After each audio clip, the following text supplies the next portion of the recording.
Hello, everyone, and welcome. It's Lauren here from Acting Classes in Perth, and this is episode number 20.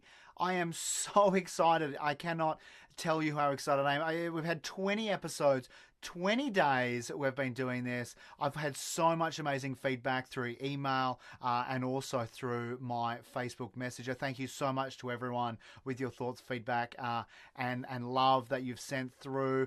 If you are watching this, that means that you're watching the Acting Classes in Perth, Your Questions Answered daily show. The show where I sit down and answer your acting related questions at 7 p.m. every single day here on Facebook Live and simultaneously on YouTube Live. Now, a huge thank you and a big shout out everybody watching. It's a pleasure to have you with us. Thank you so much. It means so much to me that you are joining us and taking in all this amazing information and being a part of all these questions that everyone is sending in. Now, today we have a question from Sharon, but before we jump into that, I think it's time that we run the intro.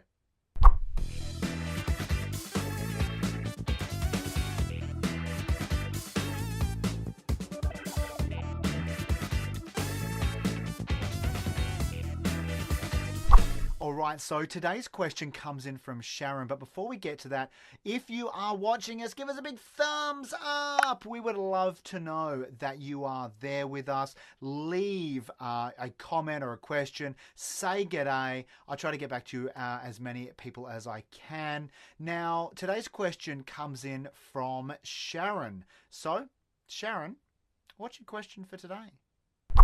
Can you tell me if you get any feedback afterwards when you've done an audition if you're not successful? That would be awesome. Thanks a lot. Have a great day.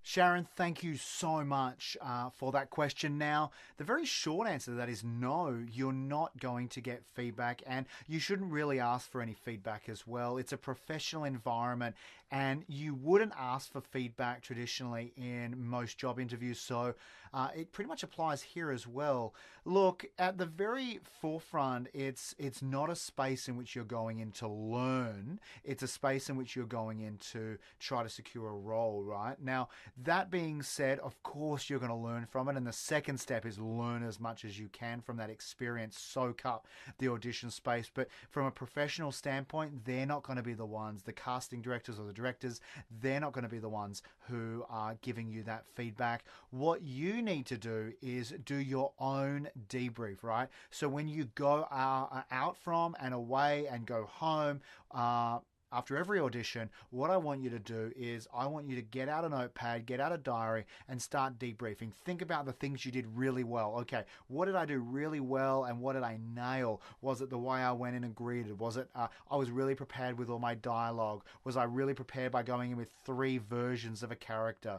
Right? Like, what did you do really well? And why did that work? Do you feel? Yeah, do you think? And then the other side of that is, what didn't work so well, right? So having a debrief and looking at, okay, so maybe I didn't actually take the time this week or in the last 24 hours to develop 3 characters. I only got 1 character, right? And so the character I went for was actually not the kind of character that they were looking for. I overthought it, and it didn't really work. If I'd gone in maybe with 3 characters or 3 versions or 3 interpretations of the 1 character that they wanted, then maybe I would have had a better chance, right? Because I could have prepared a version similar to what they said they were after, and I just prepared this version that, is nothing about what they want at all. So I kind of lost that opportunity, right? It was a waste of time, a waste of effort on both sides. So no, they're not going to give you any feedback, Sharon, but I think it's so important that you need to debrief, look at what worked, look at what didn't. Now, over time, what you're also going to do is look at all the common factors here, right? Where are the commonalities? We'll look at this as data, right? So you go to 20 auditions. Let's say out of those 20 auditions, you got 4 roles. Was there certain things in those 4 roles or those 4 auditions that got you the 4 roles that you feel you did consistently or that you think you did really well, right? And maybe they weren't in all the other auditions that you didn't get roles for. So maybe identifying and kind of focusing in on what you're doing really well, that may work. And that could be anything from preparing multiple versions of a character. That could be learning and making sure you are fully ready. That could be having good questions to ask them, showing that you're engaged and that you are actually serious about this role, that you are throwing in ideas, right? That you have a certain way of dressing, a certain color that works for you to help increase the conversion rate of audition to role. It could be so many different things. That's something that we work a lot with here at Acting Classes in Perth in our Casting Audition Bootcamp, and more of our advanced courses teaching you to identify what works, what doesn't, and leverage the stuff that does. It's going to get you more roles, and you're just going to grow your career much faster.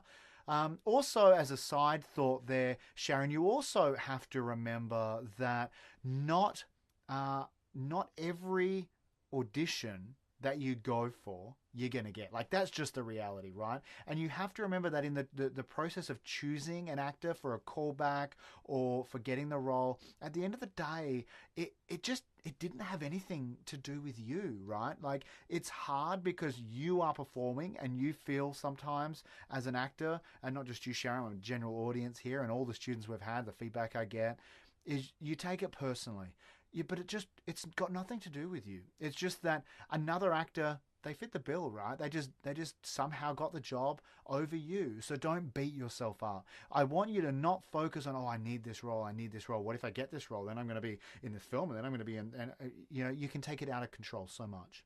So what I want you to focus on is, okay, did the audition, bang, done. What's next? What am I going to do now? Next audition, next audition, next audition, next audition. The more auditions you go to, the greater chance you are of getting a role. And then on top of that, you're going to exponentially grow those chances of getting and securing a role with not only going to as many auditions as you can, but also identifying, breaking down what worked and what didn't work in each of those auditions, and just improving on the process and on your skills and on your skill set as you go down the line and as you keep improving and growing and developing as an actor. Sharon, thank you so much for sending in this question. It was a great question. I loved it. I got real passionate there, actually.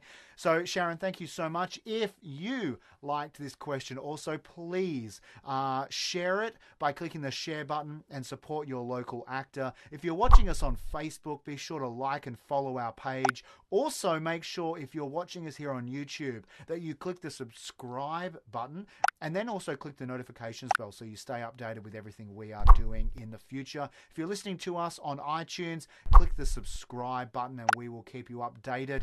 Thank you so much to everyone out there for watching us. It's been an absolute pleasure. I'm super excited to see you tomorrow at 7 p.m. for episode number 21, and we're going to keep working forward. We're going to get to 30 and 40, and then we're going to get all the way up to 100 and 300, and hopefully, hey, in some time we might get to 1,000 in 1,000 just under 1,000 days time, right? So let's work forward.